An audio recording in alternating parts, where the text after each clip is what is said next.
Ronald Beckett, a professor at Quinnipiac University, is a world-renowned scientist known for his studies on mummies and ancient artifacts. He is most known for his groundbreaking process, which studies areas within mummies that have yet to be analyzed with current technology. He uses an endoscope with hopes of discovering new information. The ring on my hand would look like just a piece of metal in the X-ray, whereas the endoscope can give it we could understand its shape, its color, and its contour, and we could derive more information. So we set up experiments in the lab, we did some literature review to see what had been done before, and we began to establish methods and techniques for the endoscope.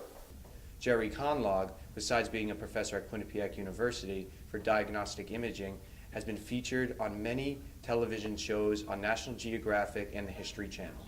What Ron and I were able to do is take everything that we learned in clinical medicine, so for me taking x-rays, CT scans or CAT scans on live people, and transfer that to work on mummified remains. Professors Beckett and Conlogue use the machine seen here, which is called a CT scanner, to further analyze the body parts of mummies. With X-ray, you have a two-dimensional image of a three-dimensional object. It's kind of a snapshot or a picture. So I could see through stuff, but sometimes I wasn't able to determine what that particular object was. If there was an opening, Ron was able to go in with the endoscope and actually show me what it was. Our approach is different, as you saw on the Mummy Roadshow. We go to where the mummies are. Many researchers, and how the endoscope in particular had been applied earlier, was that the mummies had to come to a place to get an endoscopy, and they'd follow the medical model of taking a biopsy or removing an artifact. So our approach was to adopt anthropological models and archaeological models and take our equipment to the mummies and get as much information as we could in situ or at the site, and preserving the context as much as possible. The Mummy Roadshow, which started in 2001, was featured on National Geographic and ran for 4 seasons. Professors Beckett and Conlogue were the main attractions for the show as they traveled the globe studying mummies.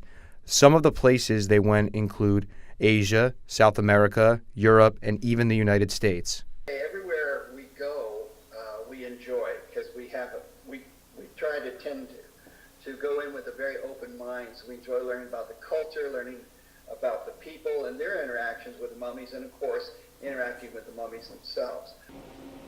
We would like people to feel that it's possible for them to do these things that people tell them are impossible. It was felt that we would not be able to go out in the field and do the things that we did. The other thing, and if you've ever watched an episode, things don't always work out the way we had planned them to work out. So I think it's important for people to realize that you have to think on your feet. You may have a preconceived idea what you're going to do, but science doesn't quite work that way, and you're going to have to modify your approach, and sometimes things don't work out.